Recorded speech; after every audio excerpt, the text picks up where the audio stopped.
Alright, folks, and yeah, I just got done checking out the newest Netflix biopic, Blonde, which is a Marilyn Monroe drama, pretty much biography of her, well, a fictionalized chronicle of the inner life of Marilyn Monroe. It's based off a book, I believe, named Blonde, although I believe the director also said he didn't really take much influence of the book, so a lot of the film is just his own interpretation of the book as well. Or I understand that. I don't know why you don't just follow how the book. Or, this movie is getting a lot of flack, a lot of backlash for either the casting of Anna de Armas as Marilyn, because she's Cuban, playing a white woman. Which, if I would say if I think it's, I don't really like to go into race in my reviews, but I mean she played the part well, like really good, but I don't know, because then I think, what if they cast what if they want to do a thing on Martin Luther King and they have a white guy play him, or well, because Marilyn Monroe's played as a Cuban woman, so why can't or Michael Jackson be, I think if they're based off real people, then for the most part, they should be cast, the right ethnicity. I mean, if it's a fake, like a make-believe character, then sure, make whatever race play. But I think real life public figures should be played the right most of the time. But again, like, Anna did a really great job in the role. She got lost in the role as Merlin, so I won't take that away from her. It's shot fine and shot well. There's some pretty good transitions to scenes, although it seems like it moves a bit slow, but then also too fast in spots. This movie also, people are having butt hurt discussions of pro-life and pro-choice and all that, and because this movie has depictions of that in this, and I'm like, just watch the movie. Like, can't we leave the politics out of the movie? Just, that's what I was trying to do, really, because I'm not really a politic type of person. I saw some documentaries of Merlin years ago, and I'm more of a Hedy Lamarr type fan more than Monroe. I mean, I like Marilyn for sure. I have a poster of her. A lot of people also criticize the whole. This movie's basically painting Marilyn as a weak, naive, daddy problem chick, because she calls every guy that she marries daddy. I'm like, I guarantee she did not call, like, her husbands. I mean, I guess if it's like a fetish for them, I guess if they like that all the time, daddy this, daddy that, daddy this, daddy. I'm like, come on. Even I was getting tired of. We get it. I get it. She has daddy issues. I get it. The film does narration at times of the dad character, apparently, but then it's like, because this movie, again, is not really grounded in reality, so to speak, as like it is, but it's not. It's like we see into her mind, and which I there was like a cool scene where a very odd scene where she's on an airplane, she like takes medicine, pretty much drugs, but like she gets up, like I guess to go to the bathroom, but as she's getting up from her seat, she ends up it's a cool way of transition, very quick. It transitions from her getting up off out of her seat into like a row of crowd of people applauding her and cheering for her as she makes her way up to the stage. But then it's really her going back in the bathroom, I believe, to throw up. And that scene was really, that was like the most gross scene like in the movie for me. I mean, I get like the first time that we see her is as a kid, and the actress that played her as a kid, I thought she was pretty good as well. You feel bad for Marilyn for sure as a child, because like her mom's totally off the deep end. Lily Fisher, that she did really good. Um, it was sad, like when she's like, "I'm not an orphan. I have a mom and a dad." Like that was sad because I guess her neighbors or whoever, her friends, I guess the neighbor couldn't take care of her, so she decides to ditch her and put her in the orphanage. And then it cuts from her at the being dropped off at the orphanage, and then her to an adult, and she's posing for Playboy and uh, pinup girl or whatever. Um, I'm like, wow, that was very quick of a transition. Um, I was like, there's some spots where I was like confused on what era she was supposed to be. Like they'll say the era, but not all the time really, or most of the time. Like they'll say, I think the first movie I believe one of the first movies she did, like in this movie, where they show her auditioning, like it showed, I forget what year it was, 1950 something. Um, I wasn't really sure what movie skyrocketed her to fame, because I don't even think they really, like it shows like her doing auditions, but then also shows men being manipulative to her, sort of, in a way, and it doesn't really like show like. And then there's like a scene with the president of JFK at the time where, and I was confused on that part. Where did that? I guess that actually happened. But then there's theories she might have had an affair with the president during, the early '60s or whatever. Because that scene like went on a bit too long. Because like I guess she's supposed to be jerking him off, but then like he's not getting into it. But then I'm like, you're on the phone talking to a dude while she's doing this to you. So I guess that wouldn't really get you going. And then he decides to just force her head down. I'm like, really? Come on. And then they show the climax of that. They show a rocket to show like the. I'm like, come on. And then the movie, towards spoilers, but again, you can watch it. I'd rather watch a documentary than this movie because I don't know. Like there's sad parts in this for sure. It's mainly a depressing movie if you think about it. Mostly because it's her mostly being used or manipulated by men, or she has daddy issues, so she calls him daddy, and she's losing her babies. But she has like she gets rid of one because I think cause her her mom like suffers from just mental or problems, so she's worried about her kid maybe inheriting that. So that's probably why the first time I can see her doing that the first time, not having the baby because she might inherit what her mom has.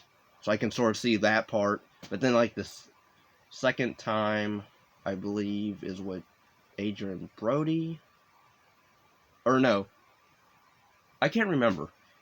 I read it was she had three uh, uh, losses, but I swear this movie only depicts 2. I could be wrong.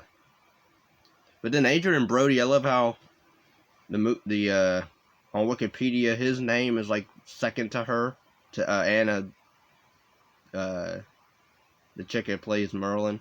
Even though he comes in on like the hour mark, possibly, because he's not even in the movie for a whole big chunk. He's in for like a decent small amount, really. Um, but yeah, then like, and then it shows her taking drugs, but then doesn't really delve into much of that. Um, then it has her hallucinating stuff and talking babies, and again, like this, some of the I guess symbolism or state of her mind or whatever. I guess that was sort of interesting in spots. Do I recommend this film?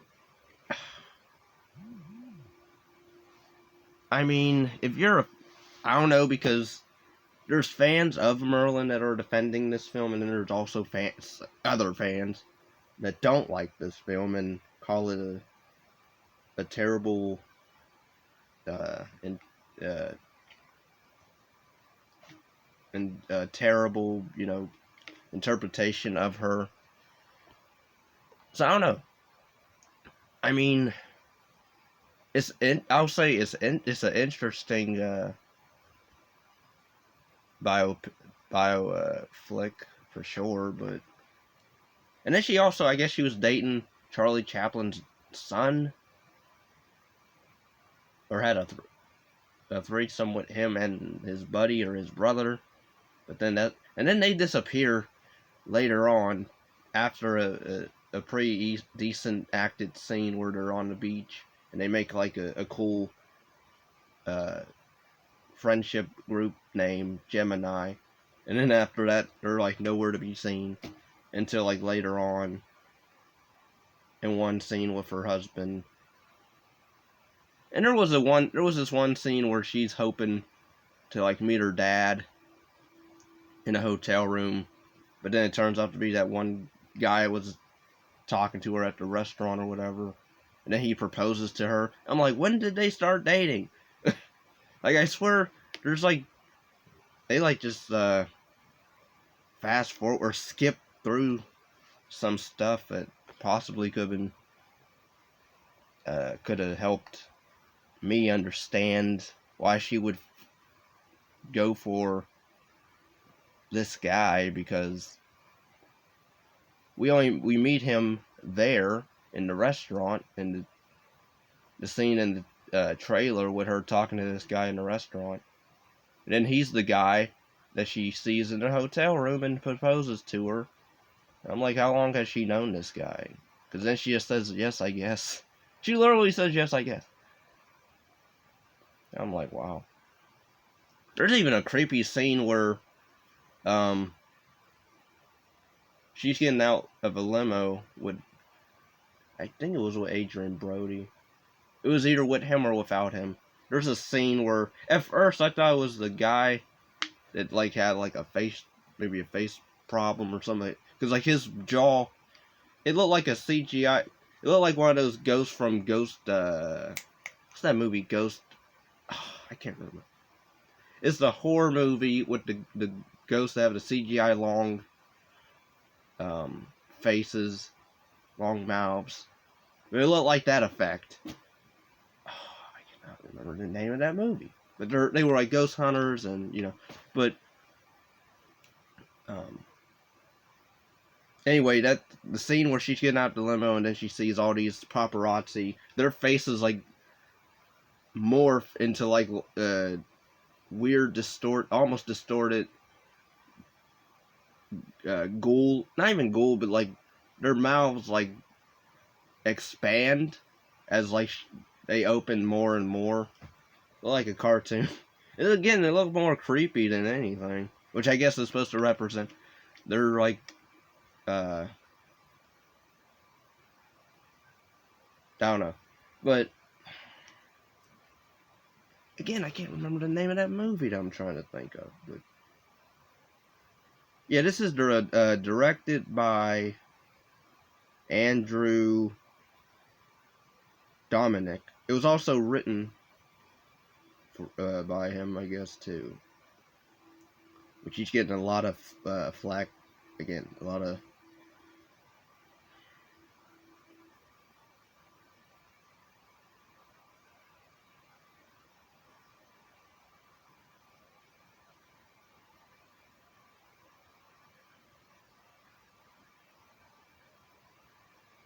I like this one quote that she said. Merlin doesn't exist when I come out of my dressing room. I'm Norma Jean. I'm still her when the camera is rolling. Marilyn Monroe only exists on the screen. That's a cool line. Very sad, but it's a cool line.